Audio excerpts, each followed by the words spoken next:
Selamat pagi, siang, sore, malam. Perkenalkan nama saya Daniel. Nah, di sini kita akan bahas mengenai fisiologi, yaitu tepatnya tentang respirasi. Nah, bab ini adalah cangkupan dari lung fisiologi. Jadi ini introduction sebelum kita mengenal mengenai respiratory mechanics, lalu otot-otot respirasi, serta lung volumes and capacity. Nah, itu akan dibahas di video berikutnya. Jadi kita akan bahas respirasi di sini.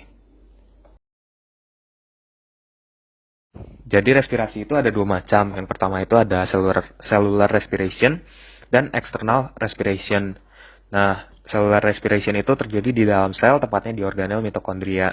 Sedangkan external respiration itu yang akan kita bahas di fisiologi paru-paru lebih lanjut. Oke, kita lanjut ke cellular respiration. Jadi cellular respiration ini adalah term untuk respirasi di dalam proses metabolisme intraseluler. Prosesnya itu terjadi di mitokondria, di mana mekanismenya itu O2 digunakan dan CO2 dibuang. Ada yang namanya respiratory quotient. Nah, ini adalah rasio CO2 yang dihasilkan terhadap O2 yang dikonsumsi. Jadi rumusnya itu RQ sama dengan CO2 yang dihasilkan dibagi CO2 yang dihasilkan dan O2 yang dibagi O2 yang dikonsumsi. Nah, ingat-ingat RQ sama dengan CO2 yang diproduksi dibagi O2 yang dikonsumsi. Jadi CO2 yang diproduksi itu 200 mili per menit di sini normalnya. Lalu O2 yang dikonsumsi, O2 yang terpakai itu 250 mili per menit. Makanya kita bisa dapat respiratory quotient itu 0,8.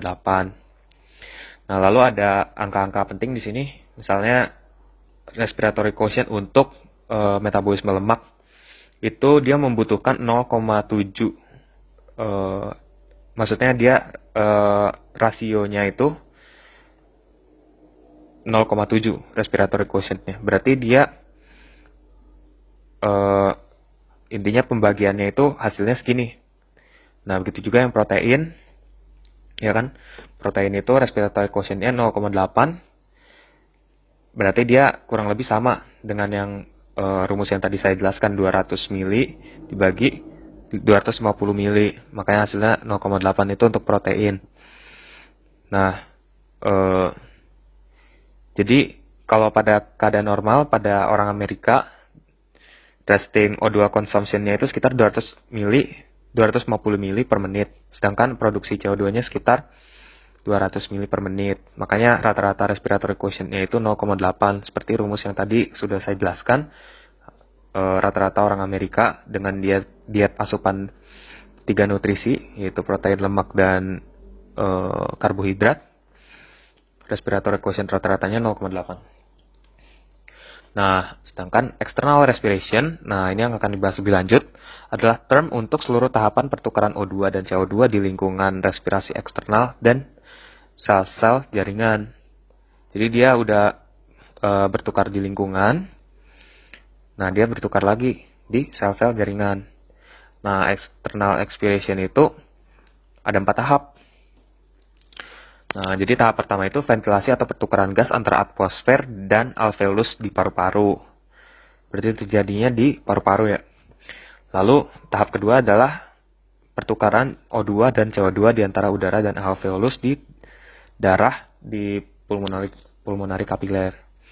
Nah, tahap ketiga yaitu transport O2 dan CO2 oleh darah antara paru-paru dengan jaringan. Dan yang keempat ini pertukaran O2 dan CO2 antara darah kapiler sistemik dengan sel-sel jaringan. Jadi darah kapiler sistemik dengan sel-sel jaringan. Jadi bisa diingat 4 tahap ini. Pertama ventilasi, habis itu pertukaran di alveolus dan pulmonari kapiler, lalu ditransport oleh darah ke jaringan, dan yang keempat itu pertukaran sel-sel jaringan dengan kapiler sistemik. Nah, jadi kan kalau misalnya kita bahas di sini organ paru-paru ini berfungsi untuk respirasi. Tapi sebenarnya paru-paru itu mempunyai fungsi lain selain untuk respirasi. Jadi untuk apa aja fungsi paru-paru selain untuk respirasi? Nah, pertama itu dia adalah rute untuk eliminasi panas dan untuk membuang uap air juga. Nah, Jadi panas yang dibuang di saluran pernapasan dan uap air yang dibuang di saluran pernapasan itu juga untuk mekanisme fisiologis, yaitu melembabkan dan menghangatkan udara yang masuk ke airway-nya untuk pertukaran gas. Jadi begitu udara dihirup, dia harus dilembabkan dan dihangatkan. Nah, itu karena ada mekanisme seperti ini. Lalu, selain itu dia meningkatkan venous return. Nah, lalu menjaga keseimbangan asam basa dengan cara menurunkan jumlah H+. Nah, cara menurunkan jumlah H+-nya itu dengan cara menghembus lebih banyak CO2. Dia ngebuang lebih banyak CO2. Nah,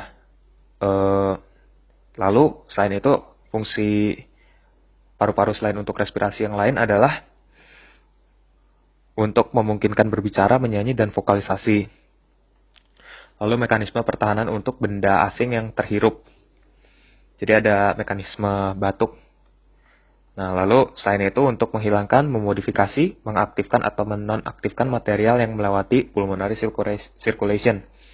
Contohnya itu adalah prostaglandin, begitu dia lewat paru-paru itu dia diinaktivasi, sehingga tidak menimbulkan efek sistemik. Nah, selain itu di paru-paru itu terdapat